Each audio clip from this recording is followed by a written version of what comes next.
শক্তিশালী দেশ এই ধরনের কথা বলার তারা পছন্দ করে না, এটা খুব স্বাভাবিক।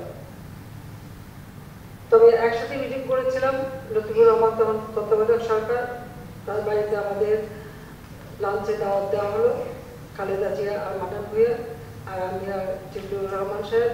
দেশকে খাদ্যে স্বয়ংসম্পূর্ণ আমরা করেছিলাম। 40 লক্ষ মেট্রিক টন খাদ্য ঘাটতি নিয়ে সরকার গঠন করেছিলাম। 2001-এ যখন আমরা ক্ষমতা হস্তান্তর করি 26 লক্ষ মেট্রিক টন তখন আমাদের খাদ্য। ইনফ্লেশন মাত্র 1.50% ছিল। চালের দাম 8 থেকে 10 টাকা ছিল। ঠিক সেই অবস্থায় যখন দেশকে রেখে আসে জামাত বিএনপি জোট ক্ষমতায়।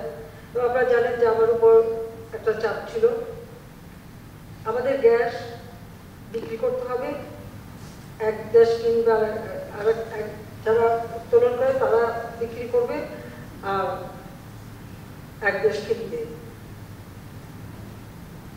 এবং এটা অনেকদিন থেকে খুব দরবার করা হয়। আমার একটাই কথা ছিল যে আমাদের কত গ্যাস আছে সেটা আমাদের জানতে হবে, সার্ভে করতে হবে, দেশের চাহিদা মেটাতে হবে। চাহিদার নিচে 50 বছরের রিজার্ভ রেখে যেটা উদ্বৃত্ত যদি থাকে সেটা আমরা বিক্রি করবো। তো অত বড় শক্তিশালী দেশ এই ধরনের কথা বলার তারা পছন্দ করে না, এটা খুব স্বাভাবিক। তবে একসাথে মিটিং করেছিলাম, লতিফুর রহমান তখন তত্ত্বাবধায়ক সরকার, তার বাড়িতে আমাদের লাঞ্চে দাওয়াত দেওয়া হলো, খালেদা জিয়া আর মাটান ভুঁইয়া আর আমি আর জিল্লুর রহমান সাহেব পার্টি সেক্রেটারি আর আমেরিকা থেকে তখন সাবেক রাষ্ট্রপতি জিমি কার্টার তিনিও আসছিলেন। তখন এই আলোচনা আমি তাকে আমার যেটা বলার সেটা আমি বলে আসলাম। তো খালেদা জিয়া রাজি হয়ে গেল যে হ্যাঁ সে আপনি দেশ গ্যাস বিক্রি করবে। আপনি বলছেন ওটা বলে লাভ নেই, গ্যাস পাবেও না, বিক্রি করতেও পারবে না, সে ক্ষমতা নাই। তো ওটাই ছিল।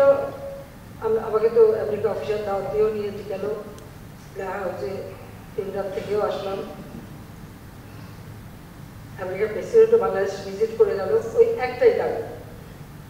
আর আমার ছিল যে না, আমি আমার গ্যাস বিক্রি করবো না, আর গ্যাস বিক্রি করে ক্ষমতায় যেতে হবে এই রাজনৈতিক যোগ্যতা আমি করি না।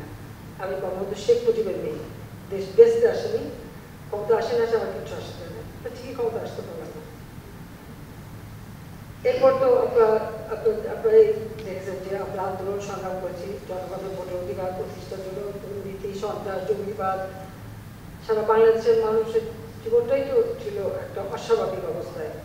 ক্লাস কত দুর্নীতির চ্যাম্পিয়ন হলো, আমরা প্রতিবাদও করেছি। যাই হোক, এমার্জেন্সি ডিক্লেয়ার হলো, সবার আগে কিন্তু আমাকেই গ্রেপ্তার করা হলো, কারণ কিছু সত্যি কথা বলেছিলাম, সেটি আমার অপরাধ হয়ে গেল। গ্রেপ্তার করে একটা পর একটা মামলা, খালেদা জিয়ার আমলে আমার বিরুদ্ধে প্রায় 12টা মামলা দেওয়া হয়েছিল, আর এরপর তত্ত্বাবধায়ক সরকার এসে আরো 5-6টা মামলা দিয়ে তাদের একটা চেষ্টা ছিল কোনো মতে আমাকে যেন আমি যদি ইলেকশন করতে না পারি, ইলেকশন থেকে আমাকে সরিয়ে দেওয়া, এটাই ছিল একটা, সেটা করতে পারিনি। ওয়ালটন ফ্রিজ কিনে অনেকের মতো আপনিও হয়ে যেতে পারেন মিলেনিয়াল। সেরা পণ্যের সেরা অফার।